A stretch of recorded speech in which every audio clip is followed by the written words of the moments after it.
Intermoda es el primer evento de la industria de la moda de Latinoamérica en ser parte del movimiento global de destinos sostenibles, GDS Movement y #Meet4Impact, organizaciones reconocidas a nivel internacional.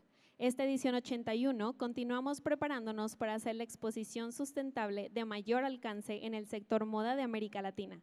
Nuestra visión es que los expositores, compradores, proveedores, aliados y patrocinadores estén comprometidos con la estrategia de sustentabilidad y legado.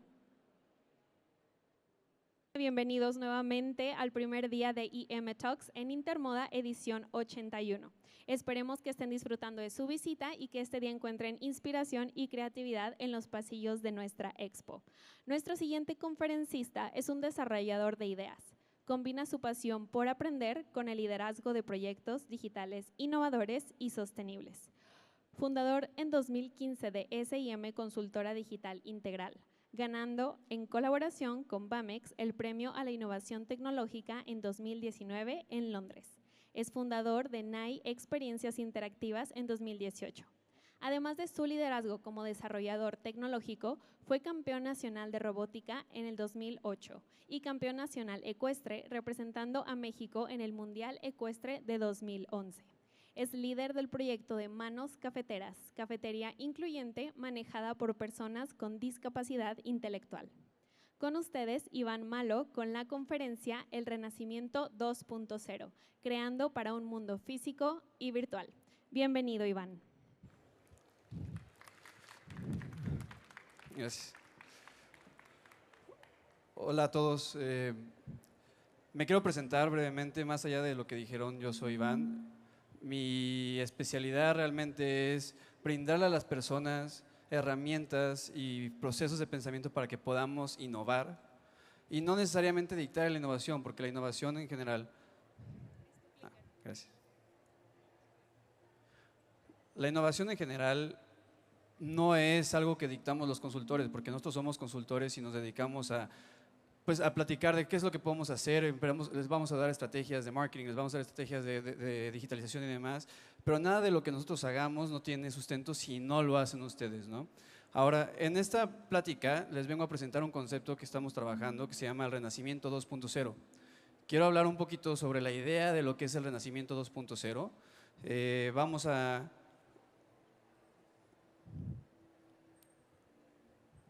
Hablando un poquito de mí, pero vamos a platicar de lo que es el Renacimiento 2.0, ¿no?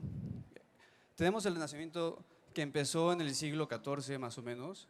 El Renacimiento se llama así porque empieza a hablar de nuevas ideas. Renacimos como cultura, venimos de las edades de la Edad Media, donde la innovación era poca, no estábamos cuestionando nuestros propios aprendizajes, y llega una persona y empieza a hablar del humanismo y del individualismo, ¿no? Empezamos a hablar sobre cómo podemos reconstruir, cómo percibimos las cosas, sobre cómo las creamos, y de ahí empiezan a salir los Shakespeares, empiezan a salir los Gutenbergs con la primera impresora, empiezan a salir los Michelangelos y empieza a salir Cristóbal Colón, ¿no? Es cuando realmente no solamente renacemos como cultura para el tema artístico, renacemos como cultura y como humanidad para las ciencias, para la arquitectura, para el arte. Y para mí lo más importante es el cómo empezamos o dejamos de pensar en esa época, ¿no? Antes pensábamos de cierta manera, en el Renacimiento empezamos a pensar de una manera muy distinta, y eso es lo que estamos proponiendo en el Renacimiento 2.0, porque estamos justamente en la oportunidad de renacer como humanidad, y por más que suene trillado y tal vez un poquito rebuscado, nosotros hoy en día estamos hablando del Renacimiento 2.0. ¿Por qué? Porque hablamos de que ya tuvimos algunas revoluciones científicas, tuvimos algunas revoluciones industriales, y hoy en día, desde el 1960 empezó la computación, en el 1990 y el 2010 tuvimos la digitalización de las cosas, empezamos a tener los smartphones, empezamos a tener muchas cosas que nos permitieron avanzar drásticamente, ¿no? Mandamos el hombre a la luna, etc. Ahora, ¿qué es importante de todo esto? Para mí hay varios conceptos fundamentales. El primero es que la tecnología no avanza por sí sola, ¿no? Desde 1960 lanzamos los hombres a la luna y no lo hemos vuelto a hacer en 40 años. No significa que porque la tecnología avance, inherentemente va a seguir avanzando. Nosotros necesitamos ser los impulsores de la creación y de la innovación de la tecnología. Ahora, podemos hablar, por ejemplo, de las pirámides de Egipto, ¿no? ¿Por qué tantos años la gente no pudo volver a construir unas pirámides? Podemos hablar de la cultura inca.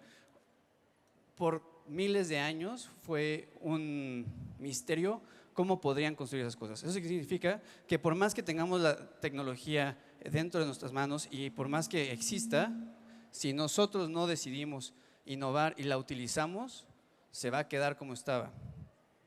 Ahora, el Renacimiento 2.0 viene para mí acompañado de varias cosas. Estamos en la primera oportunidad que tenemos como generación, además la primera oportunidad que tenemos como humanidad de realmente innovar más allá de lo que estamos haciendo hoy en día. Y se trata no solamente como la inteligencia artificial, que sería como lo obvio, sino el que tenemos todas las herramientas para hacerlo. Se democratizó el uso de herramientas. ¿Por qué? Porque antes las personas empezaban a desarrollar, y su primer problemática para desarrollar una nueva línea de ropa o desarrollar una nueva línea de lo que fuera, era el acceso a las herramientas, a una imprenta, hoy en día es facilísimo. Hoy en día esas herramientas las tenemos baratas, y lo que sigue es la sofisticación de nuestras creaciones. Lo que sigue es el cómo podemos innovar en esas creaciones y entonces empezar a crear más allá, ¿no? Hoy todos podemos ser creadores de contenido y suena como algo que se dice todo el tiempo, con nuestros celulares, con nuestras computadoras, con mil cosas. Antes no podíamos. Entonces, hoy tenemos todas las herramientas y además vamos a ir creciendo exponencialmente nuestra capacidad de innovar. Tenemos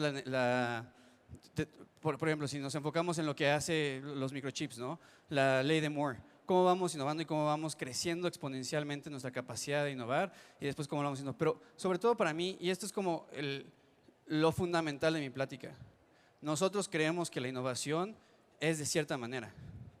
¿Cuántos creemos que la innovación de los carros van a ser carros voladores? O bueno, ¿cuántas veces no lo hemos pintado de esa manera, no? Creo que, si alguien levanta la mano me ayudaría, pero creo que la mayoría creeríamos que los carros voladores es la innovación en cómo vamos a hacer la movilidad. Pero no es cierto, ¿no? O bueno, al menos podemos debatir la idea. Si hablamos de, por ejemplo, una de las compañías de Elon Musk, que también suena un poquito cliché hablar de Elon Musk, pero si hablamos de su empresa que se llama The Boring Company, ¿no? Él dice, los carros voladores no son el futuro. ¿Por qué? Porque van a generar demasiado ruido, porque van a generar demasiado aire, porque ¿qué pasa si se cae uno encima de tu casa? ¿Quién está regulando eso? ¿No? Y eso sería como, y esos son los que yo le llamo suposiciones limitantes, suposiciones limitantes de pensamiento. Entonces, lo que todos creíamos que era la innovación y que era the next big thing, tal vez no lo es. Tal vez la innovación es lo que él propone. No sabemos, pero él está atreviéndose a proponer algo que viene desde otro lado, ¿no? El Boring Company lo que va a hacer o lo que pretende hacer es un carro llega, se estaciona en un elevador, se baja por unos túneles y se mueve a 250, 300 kilómetros por hora entre una ciudad, ¿no? Y estás del otro lado de una ciudad en 10, 15 minutos. Eso es innovación verdadera. No se trata de reinventar todo y de realmente estar pensando, ok, ahora qué vamos a hacer, qué es lo que sigue, cómo vamos a hacer que las cosas vuelen, ¿no? Y es algo como muy natural del ciclo de innovación de los humanos. Empezamos a tener pantallas LED y podemos demás, y lo primero que hacemos es le ponemos una pantalla a una playera. Y pasaba un chorro y nos íbamos al antro, me acuerdo, y tenía aquí como se veía el boombox así y eso era la innovación que pretendíamos que existiera, pero realmente eso no es la innovación, ¿no? Porque estamos adicionando. Yo me dedico a este tema, lo que es una consultora, hacemos cosas creo que muy padres, pero para no aburrirlos tengo otra empresa que es un poquito más divertida que se llama NAI. En esa hacemos experiencias interactivas. Y yo platicaba con el gobierno del estado, de un estado, de Secretaría de Turismo, y me decían, oye Iván, quiero que innovemos. Tengo una galería de arte y esa galería de arte quiero que tenga un clon digital. Y dije, va. Está padrísimo porque le damos, y cumple con varios criterios de la innovación, ¿no? Genera accesibilidad, genera exposición, genera muchas cosas. Pero les dije, ok, y entonces, ¿eso qué tiene de innovación? No, pues que lo vamos a tener digitalmente, la gente se lo puede poner con un headset y ya, ¿no? Y realmente, o sea, si quisiera yo nada más trabajar por el dinero, les diría, vamos a hacerlo. Si realmente mi pasión es la innovación, el cómo podemos concebir las ideas, no es eso. Para mí lo importante ahí era, ok, vamos a querer innovar en el cómo los artistas se expresan, ¿no? Y cómo podemos exponer su arte. Yo, Iván, yo no les puedo decir cómo va a ser su arte y cómo deberían de exponerla. Yo, Iván, lo que les puedo dar es las herramientas. Entonces, ¿qué tal que en lugar de hacer un clon digital de la galería, digo que además estaría padre que la subamos y sí está ahí para que cualquier persona del mundo pueda ver el arte de cualquier lugar y con tecnología innovadora? Sí, no estoy peleado, pero ¿cuál es el valor que agregamos? Ahora, ¿qué pasa si yo a un artista le digo, este espacio infinito que es la virtualidad es tu espacio para crear? Le doy las herramientas para que cree una pintura, que le ponga sonidos, que le ponga olores, que le ponga video, que lo ponga estático, que ponga sensaciones, que lo haga temporal, que lo haga periódico. Yo no soy quien le va a decir a esta persona cómo debe de hacer su arte, al artista. Entonces, para mí era muy importante decirle, ok, expongamos arte y dejamos que ellos empiecen a explorar cómo empezar a utilizar estas herramientas para que ellos decidan cómo es el arte. Ellos son los artistas. Nosotros somos los proveedores de los medios para generar la innovación. Y eso se los traigo hoy aquí a Intermoda porque creo que es un concepto que abarca cualquier industria y porque es un framework de pensamiento para mí, pero creo que para todos ustedes que están en el negocio de la moda, que tiene un factor muy alto de artístico, de diseño, quiero que nos invitemos a pensar ahora en lo que yo le llamo la dualidad. ¿Por qué? Porque hoy en día vamos a empezar a avanzar poco a poco al punto en el que la vida o el cómo se tiene una vida digital y física se empieza a borrar, ¿no? Hoy en día les voy a poner algunos ejemplos muy claros y no estamos pensando en trabajar, igual regresamos al mismo concepto, ¿no? Google lo intentó y todos lo han intentado, nos ponemos unos lentes y caminamos por la vida con una nueva pantalla, que tal vez sí, pero si hoy hablamos de cómo la digitalización está borrando esa línea entre lo físico y lo virtual, podemos hablar de una Alexa. Les voy a poner un caso mío. No sé quién tenga Alexa o quién tenga Google Home en su casa, pero yo tengo varias y las tengo en todos lados y controlan mi tele, mi todo. Entonces yo llego a mi casa y lo primero que abro la puerta es, Alexa, pon música. Alexa, prende la luz. Después me voy a ir ya a dormir, le pongo, Alexa, empieza mi rutina de noche. Y yo ya no me doy cuenta que cuando llego a un hotel, que viajo mucho por trabajo, le hablo a Alexa. Es como, Alexa, prende la luz. ¿No? Y a veces suena ridículo, pero esa es mi forma de hacer el approach. Algo un poquito más obvio, los sensores de los carros que nos dicen en reversa. Si alguien tiene un carro con sensores de reversa y cámara de reversa, cuando se vuelven a subir a un carro que no los tiene, ya es difícil, ¿no? Allí es cuando empezamos a borrar la línea entre la digitalización y lo físico, porque no se trata de hacer cosas complicadas, se trata justamente de borrarla y hacerla integral. Integrarla de una manera en la que sea fácil para todos y que se vuelva parte del día a día. Eso para mí es la dualidad y eso es lo que nos permite hoy tener un concepto para mí como el Renacimiento 2.0. ¿Por qué? Porque todos aquí tenemos una oportunidad de repensar el cómo queremos crear para el futuro. Voy a hablar de un par de conceptos muy importantes porque hay varios desafíos creativos y hay varios estudios de cómo abordamos, por ejemplo, la educación. Hay una historia muy padre de una niña, justamente lo vi en un TED Talk, que es un docente. Y yo soy una persona extremadamente cuadrada en su forma de pensar en términos de escuela, ¿no? de educación. Pero hablaba y dice, yo le pregunté a una niña, oye niña, ¿qué estás dibujando? Y dice, estoy dibujando a Dios. Y le dice el maestro, oye, pero ¿cómo se ve Dios? Nadie sabe cómo se ve. Y ella dice, lo sabrán en 5 minutos cuando termine, ¿no? O sea, dejando de allá lo que, si creamos o no, ella se atrevió a crear algo que para un adulto no era concebible, ¿no? Ella dijo, yo sí sé cómo es, se los voy a pintar. Y muchas veces en la escuela, y lo podemos ver en cualquier parte del mundo, hay varios estudios, ponemos primero matemáticas y demás, ¿no? Eso hace que desaprendamos a ser artistas, que desaprendamos a ser creativos. Y eso rompe mucho nuestra forma de pensamiento. Hay un libro padrísimo de Simon Sinek que se llama The Icarus Deception, que habla de cómo todos somos artistas, de alguna manera u otra. A mí me encanta, yo me considero un artista. Yo no soy un artista como lo son muchos aquí, pero yo soy un artista en cómo resuelvo problemas. Yo soy un artista porque todos tenemos un arte nosotros y el arte es único y especial y lo hacen los artistas por definición. Y es individual y es una forma de expresarse. Para mí esto es una forma de expresarme. Yo lo hago de una manera un poquito más lógica y hay personas que lo hacen de una manera más visual. Pero eso es arte y eso es algo que hoy como en el Renacimiento 2.0 podemos empezar a proyectar al futuro. Ahora, tenemos varios problemas de infraestructura, tecnológicos, pero bueno, ya hablamos de la democratización, de la tecnología y de las herramientas que hoy en día ya podemos tener. También ya hablamos de que necesitamos empezar a pensar y no pensar en, ok, voy a crear una línea de ropa y mi innovación va a ser, voy a crear, porque si fueran a mi empresa y me dicen, ¿cuál sería el caminito? Yo les diría, creamos tu línea de ropa, pensamos dónde cabemos en el mercado, lo estudiamos, analizamos y después creamos una página en Shopify y esa página en Shopify va a tener toda tu ropa, voy a hacer una campaña excelente de redes sociales, bla, bla, bla, y podemos vender tanto al mes. Ese sería como la innovación, ¿no? Porque creamos algo físico y después creamos un homólogo digital. Pero regresamos a que eso no es el nacimiento. ¿Por qué? Porque la innovación tiende que tener un riesgo. Todo el arte que hagamos tiene que tener un riesgo, si no, no es arte. Entonces, podríamos ver cómo la resiliencia, la adaptación y sobre todo la cultura organizacional de muchas empresas está afectando el cómo innovamos. Porque seguimos creyendo que la innovación es de cierta manera y la vamos a hacer de cierta manera. Y cuando llegan con empresas como la mía, les decimos cuál es el caminito para hacer las cosas, pero eso no está permitiéndolos a ustedes a crear realmente como ustedes quieren crear. Podemos hablar de cómo le pasó y vamos a usar como algunos ejemplos trillados, ¿no? Pero ¿qué le pasó a Kodak? ¿Por qué no terminó innovando? ¿Qué le pasó a Nokia? Eran líderes de celulares. Es más, vamos a poner un caso mucho más reciente. ¿Qué le pasó a Google con su producto de inteligencia artificial?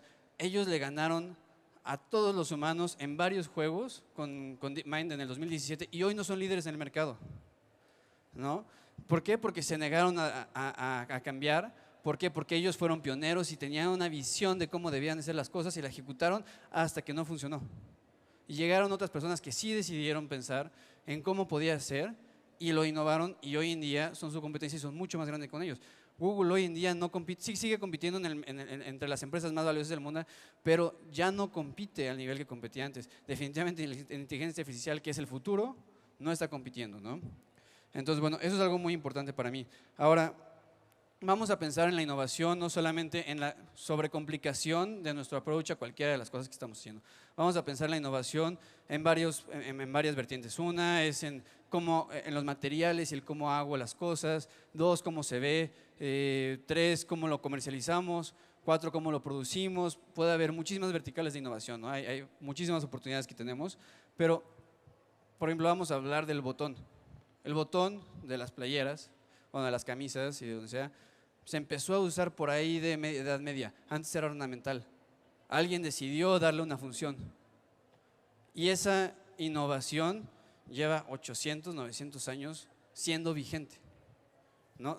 Algo que ya teníamos, algo que estaba ahí y que veíamos en la ropa, decidieron usarlo de manera diferente e innovaron.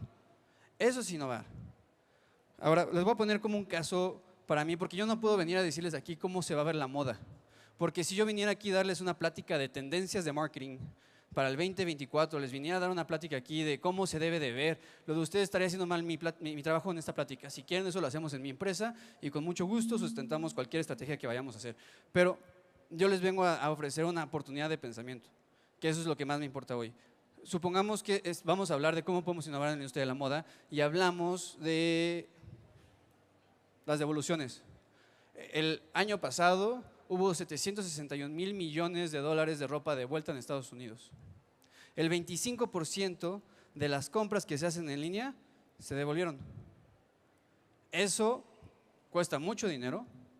Eso, bueno, la mayoría, el 61% de las personas, déjenme valido, pero el 61% de las personas consideraron que la devolución no es padre de hacer, ¿no? Afecta la experiencia de compra. Y eso genera emisiones de carbono por 3 millones de carros. 3 millones de carros andando. Lo que estamos generando de desperdicios y de dinero perdido con las devoluciones es gigantesco. Ese es un problema que si solucionamos, estamos hablando de una industria de 761,000 millones de dólares. Cuando hacemos nuestro típico pitch de que queremos a alguien que nos invierta y llegamos a exponerles, oye, es que el mercado es de tanto y podemos capturar tal porcentaje del mercado y podemos hacer esto y podemos vender tanto al año, ni siquiera hablamos de mercados tan grandes. Son 761,000 millones de dólares al año en los que podemos participar si mejoramos el tema de las devoluciones. Y alguien podría decir como, sí, si soy Amazon, innovo la manera de distribución, ¿no? Y te lo tengo en un día otra vez la nueva prenda. Si nosotros empezamos a pensar cómo podemos hacer que las personas no devuelvan la ropa, esa es una solución más sostenible, es más sustentable y además estamos innovando, ¿no? Entonces yo no les voy a decir, pero hay un espacio gigantesco para innovar. Hay muchas empresas que ya lo están haciendo de algunas maneras, con realidad virtual, con realidad aumentada, con avatares digitales, ahorita vamos a hablar de ellos, pero nadie lo ha podido atender de la manera que es. Estamos hablando de un mercado gigantesco y hay una innovación muy importante. Ahora, vamos a hablar de algunas empresas que no decidieron innovar, o más bien que se quedaron en un proceso de pensamiento que no les permitió seguir innovando. ¿Alguien de aquí tenía MySpace cuando estaban más jóvenes? Supongo. Sí, antes de Facebook. Ok. MySpace estaba más cool. Podías poner tu música, estaba más personalizable. En primera fue primero, ¿no? El que pega primero pega más grande. Pero ellos tenían una diferencia sustancial en el cómo hacían su approach a su modelo de negocios que Facebook, ¿no? Facebook medía la cantidad de personas activas y MySpace medía la cantidad de usuarios registrados. De nada sirve tener gente que compra las cosas pero no las usa. ¿Por qué? Porque nuestra mayor publicidad siempre va a ser en boca en boca. Podemos hacer campañas de marketing, pero si no estamos viendo las cosas adecuadas, no estamos haciendo. Facebook estaba buscando qué son las personas que regresan a utilizarme y me utilizan todo el día, ¿no? Entonces ni siquiera estamos hablando de un mal producto. MySpace tenía un gran producto. Su approach a la innovación y en el cómo querían seguir midiendo su propia innovación fue mediocre y eso los hizo perder. Ahora, vamos a…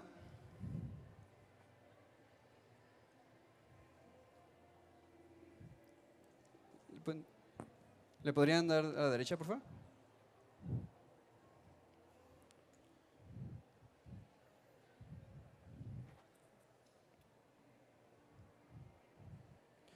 Ok, bueno, vamos a hablar de innovar y de lo que implica. Innovar implica tener riesgos. Si lo hablamos, si nos percibimos como artistas no necesariamente como de la manera en la que siempre nos percibimos, vamos a hablar que somos, pues, vamos a asumir riesgos, ¿no? Y hay varios libros que te explican cómo somos adversos al riesgo como humanos y sobre todo cómo nos industrializamos para ser adversos al riesgo. ¿Por qué? Porque somos empresarios y es normal. Pero si queremos empezar a innovar y pensar más allá de cómo van a ser las cosas, tenemos que estar asumiendo los riesgos. Tenemos que adoptar estrategias de liberación corporativa, porque eso es algo en lo que vivimos todos. Es más, yo las impongo en muchos casos, ¿no? Porque es la visión, tenemos que trabajar de esta manera. Pero tenemos que empezar a pensar el cómo podemos nosotros realmente estar innovando y estar agregando valor. Porque piensen en algo, la innovación y sobre todo en la dualidad y en el renacimiento de nuestra cultura o de nuestra humanidad en la que podemos vivir hoy en día, tenemos que empezar a pensar no solamente cómo vivimos en el espacio físico, sino en el digital y cómo lo que creamos en el espacio físico agrega valor en el virtual y cómo lo que creamos en el espacio virtual agrega nuestro valor en el espacio físico. Creo que ese es un concepto muy claro. Y eso podríamos irnos como filosóficamente a Descartes y hablar de cómo la mentalidad y el cuerpo, pero si lo vemos en el día a día, si yo creo algo hoy y en el futuro, y realmente estoy buscando una innovación sustancial, en el futuro ¿cómo agrego valor en un espacio digital que poco a poco se va a empezar a dejar de distinguir y cómo agrego valor en este espacio físico? Ese va a ser el concepto que nos va a regir y nos va a llevar por el camino adecuado. Ahora, ¿qué pasaría si nosotros empezamos a pensar no solamente en el cómo podemos generar innovación para nosotros, sino para todo el mercado? Vamos a hablar de otro caso y regresamos a Elon Musk, pero pues es que creo que es una de las personas que, por más que sea cliché, está innovando. Y con Tesla, ¿no? Una de las empresas más valiosas del mundo. Tesla hace un par de años liberó todos sus planos y todas sus patentes para que la gente las pudiera ver y utilizar.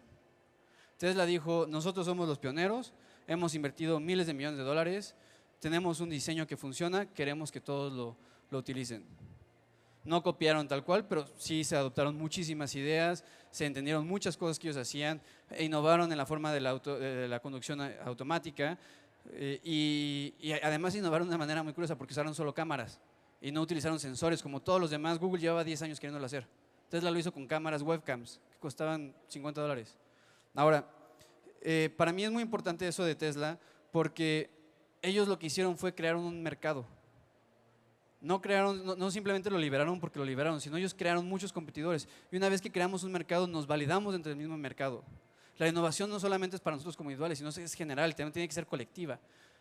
Tesla no solo innovó en la forma en la que hace su approach hacia la generación de carros y cómo se manejan solos y la tecnología y cómo se ven, sino decidió abrírselo a todas las personas, a todos los creadores, les decidió dar un espacio y les decidió dar las herramientas para que ellos creen. Y una vez que empezaron a salir otras empresas, había un mercado que validaba su propia posición dentro del mercado. Entonces no se trata de innovar y de pensarlo únicamente, ok, ¿cómo puede ser algo que nadie más puede replicar? No, más bien es cómo nosotros podemos innovar, crear algo que agregue tanto valor y hoy día, pensando en la dualidad dentro del espacio físico y virtual, ¿cómo puede generar tanto valor que las demás personas lo quieran hacer y entonces tengamos un ecosistema de innovación. Eso va a ser fundamental en todo el approach que hagamos a la digitalización de las empresas, porque hay un dato que es, pues, creo que bastante espeluznante, pero el 70% de los proyectos digitales fallan. Eso es estadístico, el 70% se ve desafiado o falla. Solo el 30% lo logra dentro del presupuesto y dentro de tiempo. Entonces, si no buscamos hacer algo que agregue valor, después de que asumimos el riesgo de tener un 70% de probabilidades de fallar o de complicarnos y no estamos agregando suficiente valor, después del otro lado del túnel, no lo hagamos. Vamos a perder. Tenemos que realmente pensar, ok, ¿qué estamos haciendo para innovar? ¿Y cómo lo vamos a hacer? ¿Y qué va a pasar? Tesla arriesgó su propiedad más grande, que era lo intelectual, lo que a ellos los distinguía de las demás personas. Y eso es romper esquemas de pensamiento y sus suposiciones limitantes. Para esto hay varias herramientas que podemos utilizar para empezar a innovar. Hay algunas que se inventaron desde 1930. Por ejemplo, Six Thinking Hats, si la buscan, es padrísima. Son 6 sombreros, cada uno de un color. Busca romper ciertas suposiciones cada uno. Entonces, cada vez que estamos pensando en innovar algo así, lo tenemos que ver desde 6 perspectivas diferentes. Genera valor, me obliga a pensar diferente las cosas y entonces podemos hacerlo. Ahora, Scamper funciona similar, tenemos que sustituir, cambiar, adaptar y modificar. Y todo esto lo hacemos, en la industria tecnológica le llamamos pivotear, ¿no? Pivotear es como en el básquet, cuando tenemos el balón, podemos ir a la izquierda, podemos ir a la derecha. Si seguimos yendo derecho y no pivoteamos, no estamos escuchando las necesidades del mercado. ¿Qué es lo que nos permiten estas herramientas de innovación? Nos permiten pivotear, nos permiten hacer cambios pequeños, marginales, que vayamos escuchando las necesidades del mercado, las nuevas necesidades de nuestros consumidores y que nos vayamos adaptando hacia ellos. Ahora, vamos a hablar de algunos principios clave. Ya funcionó.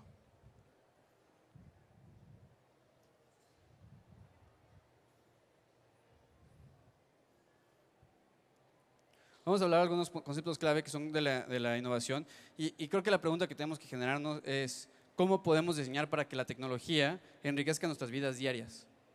No es un suplemento, no es algo que lo cambia, es cómo podemos enriquecer nuestras experiencias. Eso es una pregunta que nos tenemos que hacer cada vez que queremos un approach digital y definitivamente eso es algo que tenemos que utilizar en cada una de nuestras creaciones. Ahora, tenemos que pensar en varias vertientes.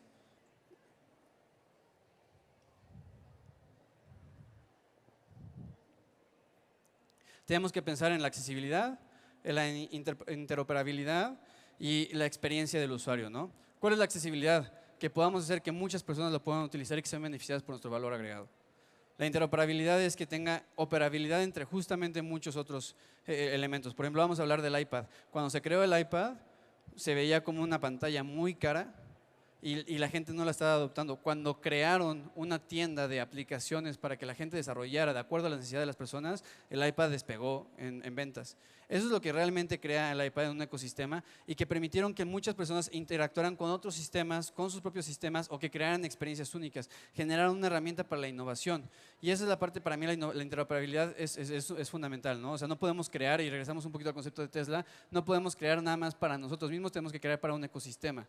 Tenemos que generar estas herramientas de ecosistema que nos permitan seguir trabajando entre ellas y nos permitan innovar. Hay algunos casos, por ejemplo, hablando de algo un poquito ligeramente más fashion, como de accesorios, podemos hablar de los wearables, ¿no? Podemos hablar del Apple Watch, que en su momento cuando salió igual pasó lo mismo. Queríamos sobrecomplicar el uso del Apple Watch. Queríamos tener un Apple Watch donde pudiéramos jugar, podíamos ver nuestros mapas, pudiéramos contestar los WhatsApps y demás, ¿no? Ese fue como las primeras versiones del WhatsApp y yo cuando me compré el mío, eso era lo que yo buscaba. Después empezamos a buscar soluciones más prácticas y empezamos a entender que realmente era lo que querían las personas. Yo y en mi familia le compramos a mi abuelo un Apple Watch. ¿Por qué? Porque sabemos si se cayó, sabemos cómo está su salud en general y se puede comunicar con nosotros, ¿no? Para mí la vida no sería tan tranquila hoy en día después de haber comprado el Apple Watch para mi abuelo. Creo que ese es el tipo de valor que tenemos que agregar. ¿Por qué? Porque claramente ya habíamos vivido, o sea, mi abuelo vivió sin el Apple Watch. Para mí hoy la vida es mucho mejor sabiendo que mi abuelo tiene un Apple Watch y que sé si se cayó o no se cayó, sé que si está bien o no está bien, sé cómo está su ritmo cardíaco, sé cualquier cosa y entonces podemos actuar. ¿no? Y ese es el tipo de interoperabilidad en la que estamos buscando y el cómo podemos generar accesorios que agreguen realmente valor a las personas. Ahora, dentro de la moda hay varias startups que están haciendo, creo que, cosas muy interesantes. Por ejemplo, Suitable, que es una empresa que se dedica a desarrollar trajes a la medida con realidad aumentada. Toma tus medidas con ciertas cámaras, te genera un traje y lo puedes pedir y te llega, ¿no? Si el approach sea perfecto o no es perfecto, eso es independiente, pero hoy alguien lo está intentando hacer. Tenemos otra empresa que se llama TrueFit, que genera avatares digitales en los que te puedes probar la ropa. Tenemos, bueno, ahorita les digo, tenemos Nike Adapt, que te puedes ver los zapatos. Pero, por ejemplo, yo hablando de mi experiencia con todas esas herramientas, porque las probé antes de venir a la plática, sigue habiendo una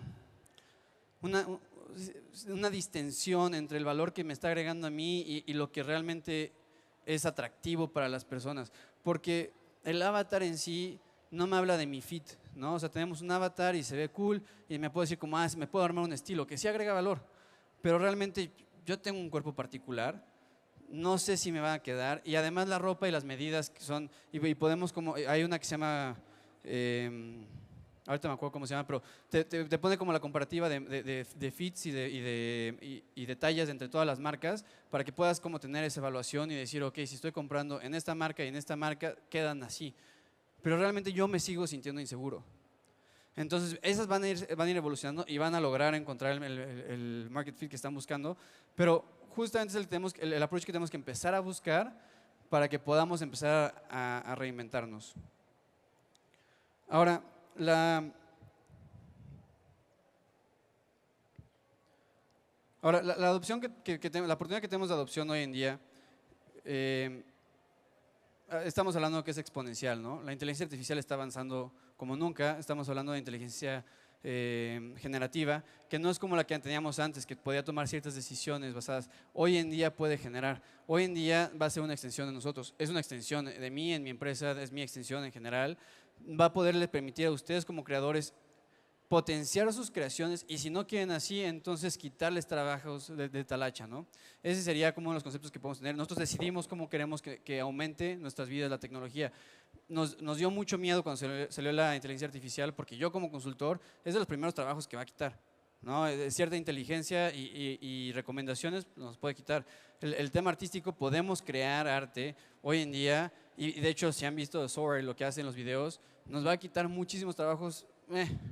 No estoy tan seguro, más bien es el mismo proceso que pasamos cuando empezó a haber la revolución industrial y las computadoras empezaron a quitar el trabajo a las personas. Más bien fue sofisticando el trabajo de las personas, fue potenciando el trabajo de las personas y hoy en día más bien nos da herramientas. Si tú eres un artista y quieres que esto te dé inspiración y que te ayude, lo puede hacer. Si eres un artista y quieres que tu arte sea únicamente tuyo y eso lave la ropa, entonces que lo haga para que tengas más tiempo para crear.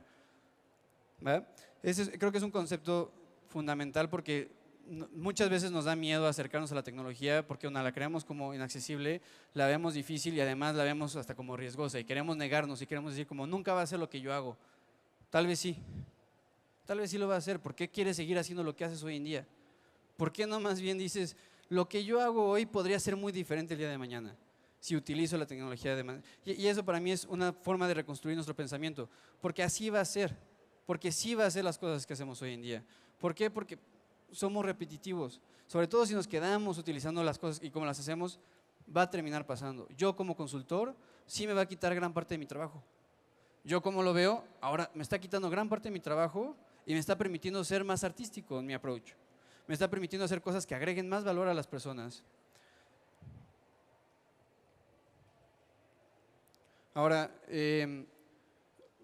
ya nada más para atar y poder pasar algunas preguntas. Me gustaría nada más atar el concepto, ¿no? Estamos hablando de que hoy en día tenemos las herramientas necesarias, están democratizadas, todos tenemos acceso a ellas, todos tenemos acceso a plataformas como Udemy, Coursera, Skillshare, lo que queramos para crear. Tenemos los celulares, podemos pedir muestras de donde sea baratísimas, o sea, tenemos las herramientas, todos podemos crear hoy en día algo, ¿no? Todos podemos crearlo en un espacio digital y promocionarlo. ¿Qué es lo que nos está faltando? Es, ok, ¿cómo podemos concebir esto más allá de lo que tenemos hoy en día? Y pensar en el que estamos, y de verdad suena difícil de asimilar, pero estamos en el momento pivotal de nosotros como humanidad en el cómo creamos. Cómo creamos, van a cambiar nuestras vidas de aquí a 5 años como nunca antes han cambiado. Van a cambiar exponencialmente, cambian cada 6 meses. Estamos hablando que tecnología que usábamos hace 3 meses, hoy en día ya no se usa, o es extremadamente diferente. Entonces, hoy en día, si nos animamos realmente a abrazar el cambio, a aceptar los riesgos y a convertirnos en unos artistas del futuro, vamos a poder recrear y reestructurar el cómo pensamos, para que nuestras creaciones vayan más allá de lo convencional y nos preparen para el futuro, porque nos lo tenemos permitido, porque tenemos todo lo que se necesita, y el que no lo haga, entonces su trabajo sí va a ser reemplazado, su trabajo sí va a ser el que va a cambiar, sus productos son los que van a ser repetibles por cualquier persona. Entonces véanlo más bien como una oportunidad, no lo veamos desde una postura de miedo, no lo veamos como ya no tengo edad para aprenderlo, no lo veamos desde no tengo... Veámoslo como hoy por $20 tenemos acceso, por $20 tenemos acceso a la herramienta más avanzada de inteligencia artificial que existe en el mundo, que es ChatGPT. Por $20 tenemos acceso a la herramienta más avanzada de tecnología del mundo. Nada más piensen eso. Suena hasta ridículo. Las personas que tenían computadoras antes ocupaban un cuarto, costaban millones de dólares mantener y además no sabíamos utilizarlas. Hoy podemos escribirle a la herramienta que tiene más información de todo el planeta, la más avanzada, que nos genere algo con literal mandar un WhatsApp, ¿no? Entonces, para mí eso es algo que cambia paradigmas, es algo difícil hasta de concebir. No creo que todos aquí sepamos lo que está detrás de una inteligencia artificial como ChatGPT, de lo que nos va a permitir para el futuro, pero piensen lo que $20 hoy en día les va a dar acceso y cómo puede cambiar la forma en la que pensamos. Y por eso hoy estamos al borde de renacer como humanidad, para que nuestras creaciones realmente sean innovadoras. Aquí está, muchísimas gracias. Y a nombre del comité organizador de Intermoda queremos hacerte un pequeño presente y un reconocimiento.